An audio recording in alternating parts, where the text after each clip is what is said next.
வணக்கம் ஃப்ரான்ஸ். சினர்ஜீவின் காசி ரவிச்சந்திரன். நேற்றைய தினம் சுப்ரீம் கோர்ட் ஒரு அதிரடி தீர்ப்பு வழங்கியிருக்குங்க. அதாவது இந்த தேர்தல் பத்திர திட்டம் ரத்து அப்படின்னு சொல்லிட்டு ரொம்ப அதிரடியாக தீர்ப்பு வழங்கியிருக்காங்க. இந்த தேர்தல் பத்திர திட்டம் அப்படின்னா என்ன, அது எப்போ கொண்டு வரப்பட்டது, எதற்காக கொண்டு வரப்பட்டது, ஏன் இப்போ ரத்து செஞ்சுருக்காங்க அப்படிங்கிற தகவல்களை மட்டும் ரொம்ப சுருக்கமாக இந்த வீடியோவில் பார்க்கலாம் ஃப்ரெண்ட்ஸ். தேர்தல் பத்திர திட்டம், எலக்ட்ரோல் பாண்ட்ஸ், அதாவது பொதுவாக அரசியல் கட்சிகளுக்கு நிறுவனங்களும் சரி தனிநபர்களும் சரி தேர்தல் நன்கொடை வழங்குவது வழக்கம்தான்.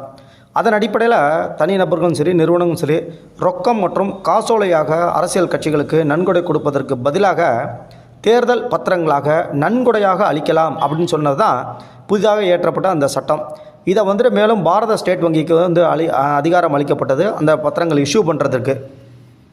மேலும் இந்த தேர்தல் பத்திரங்கள் அப்படிங்கிறது அரசியல் கட்சிகளுக்கு நன்கொடை அளிக்கும் ஒரு நிதி வழிமுறையாகுங்க, ஒரு ஃபைனான்சியல் பாத் அப்படின்னு சொல்கிறது. அரசியல் கட்சிகளுக்கு தனி நபரோ அல்லது நிறுவனங்களின் பெயரிலோ ரொக்கமாக பணம் கொடுக்கப்பட்டு வந்த நிலையில் அதற்கு பிறகு மத்திய அரசு என்ன செஞ்சாங்க அப்படின்னா 2018ஆம் ஆண்டு நடைமுறைக்கு கொண்டு வந்தது தான் இந்த திட்டம்.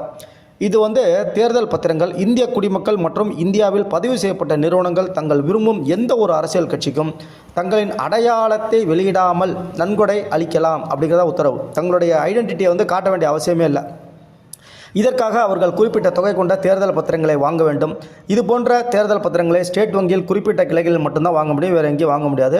ஆண்டுதோறும் அந்த ஜனவரி, ஏப்ரல், ஜூலை மற்றும் அக்டோபர் ஆகிய மாதங்களில் மட்டும் ஒரு 10 நாளைக்கு மட்டும் அந்த தேர்தல் பத்திரங்களை வாங்கலாம். அந்த 10 நாட்களுக்குள் மத்திய அரசு அறிவிக்கும் அந்த டேட்ஸ் எல்லாம் அதை ஸ்டேட் பேங்கோடைய குறிப்பிட்ட கிளைகளில் 1000 ரூபா, 10,000 ரூபா, 1 லட்ச ரூபா, 10 லட்ச ரூபா, 1 கோடி ரூபா அப்படிங்கிற டினாமினேஷனில் இந்த தேர்தல் பத்திரங்களை வாங்கலாம். இதை தேர்தல் பத்திரம் 15 நாட்களுக்குள் பணமாக மாற்றப்பட வேண்டும் அப்படின்னு சொல்லிட்டு கண்டிஷனாக இருக்கும்.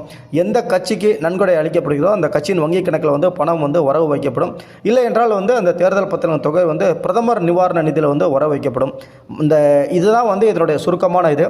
பொதுவாக இப்போ சுப்ரீம் கோர்ட் அதில் ஏகப்பட்ட குளறுபடிகள் இருக்குது அப்படிங்கிறதுனால அதை ரத்து பண்ணியிருக்காங்க.